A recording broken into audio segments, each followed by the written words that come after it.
नमस्कार दोस्तों, मैं रोहित गुंबर सफल क्लासेस में आपका स्वागत करता हूं। आज का जो अपना टॉपिक है 11th क्लास का जो टॉपिक है अपने ने 1.3 तक कंप्लीट कर लिया था। ठीक है, सेट के बारे में अपना समुच्चय वाला टॉपिक चल रहा था, 1.3 तक हो गया था। आज अपने 1.4 से रिलेटेड कुछ नई बातें सीखेंगे।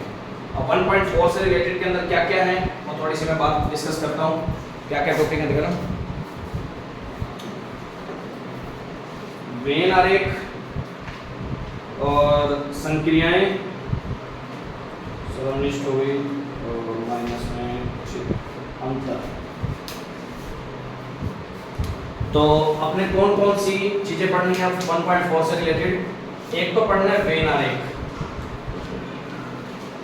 ठीक है, इस पर भी बात करेंगे, वेन डायग्राम।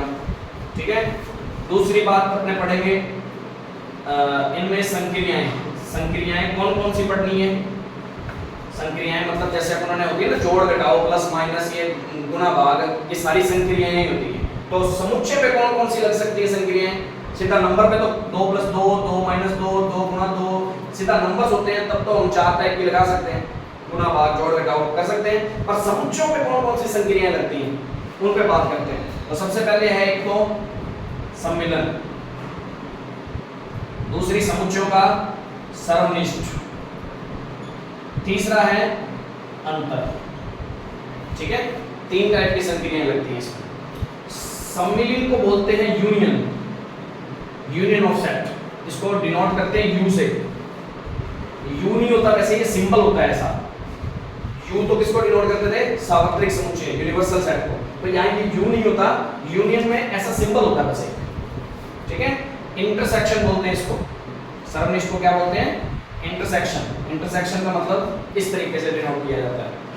फिर अंतर का मतलब डिफरेंस का कितना, डिफरेंस को माइनस से डिनोट किया जाता है किसी भी सेट का। तो ये 3 चीजें अपने को पढ़नी है यहाँ पे। ठीक है, उसके बाद अपने आगे और वेन डायग्राम बनाना पढ़ना है।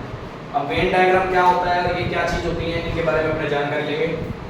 हाँ जी, मैंने एक एग्जांपल के तौर पे मैं बात करता हूँ। सम्मिलन, किसी भी चीज का 2 सेट दिए होंगे तुम्हें, 1 2 3, और एक है बी सेट 2 3 4। हमें निकालना है इन दोनों सेट के बीच में सम्मिलन, मतलब इन दोनों का यूनियन फाइंड करना है। क्या फाइंड करना, यूनियन। तो मैं लिखूंगा A union B. A set और बी सेट के बीच में क्या फाइंड कर रहा हूं मैं, यूनियन। कौन सी संक्रिया लगा रहा हूं, यूनियन वाली। अब यूनियन का मतलब क्या होता है, यूनियन का मतलब होता है, वैसे भी यूनियन का मतलब होता है क्या, यूनियन स्ट्रेंथ बोलते हैं ना अपने, एकता में शक्ति है। ठीक है, एकता का मतलब इकट्ठे रहने में शक्ति है, कहने का मतलब ये है। तो इनका मतलब, यूनियन का मतलब क्या है, इकट्ठा। तो इनको इकट्ठा करके क्या लिखा जा सकता है, 1 2 3 और 4 इनका। और इनमें जो भी सारे स्टेप जो भी आ रहे हैं ना, वो सारे लिखिए, सारे के सारे आएंगे। समझ आ गई। दूसरी बात, इन्हीं में मैं बात करूं इंटरसेक्शन फाइंड करने की। इंटरसेक्शन का मतलब होता है कॉमन पार्ट। कॉमन मतलब इन दोनों में कॉमन कौन है, तो ये 2 और 3 इंटरसेक्शन कर गया इसका। ठीक है, अब बात आती है माइनस की, डिफरेंस। डिफरेंस 2 टाइप से फाइंड किया जा सकता है, a - b और b - a। दोनों का आंसर अलग अलग आएगा।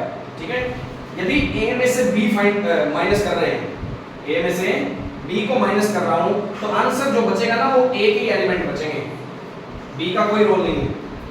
a में से b माइनस कर रहा हूं, मतलब a के अंदर जो b के एलिमेंट पड़े हैं ना, वो माइनस कर दो।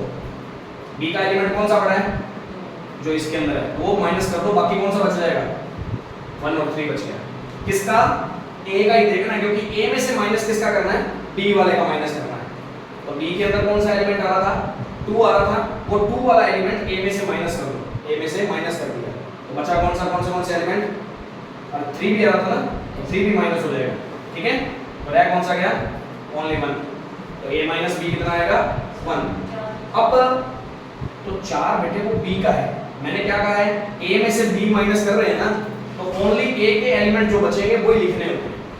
ठीक है, जो पहला सेट है उसी के एलिमेंट लिखने हैं। अब b - a फाइंड करते हैं, इसमें से इसको फाइंड किया और माइनस किया, तो जो b के अंदर, जो a के अंदर बैठे थे b वाले, माइनस कर दो, 2 और 3 इसमें से माइनस कर दिया। रह कौन सा गया इसमें? 4, क्योंकि अब की बात b के एलिमेंट बचे। समझ आ गई? तो ये चीज है, एक इक्वेशन से इस चीज को आराम से डिफाइन किया जा सकता है। तो प्रॉब्लम अब की बात नोट करना चाहो तो कर सकते हो इसको एक एग्जांपल के तौर पे। यदि नहीं एग्जांपल के तौर पे नोट करना तो सीधा इस पे क्वेश्चन करते हैं। अब क्वेश्चन के बाद पहले मैं तुम्हें समझाऊंगा, वेन आरेख सबसे पहले समझाएंगे। अब ये पहले करना सीखा, अब इनके वेन आरेख के डायग्राम बनाने सिखाऊंगा तुम्हें।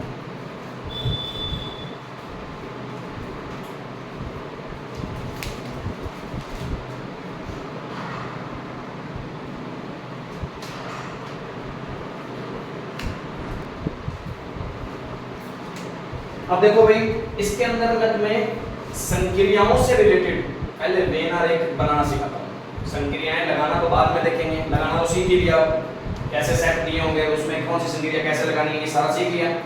एग्जांपल के थ्रू समझ आ गया होगा।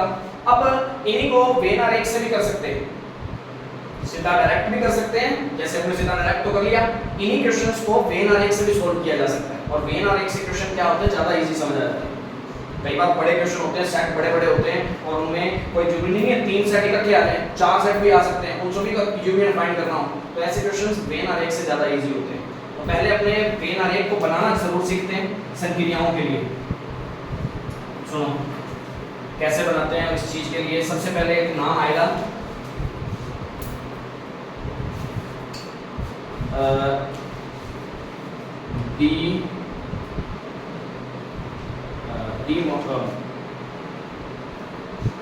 De Morgan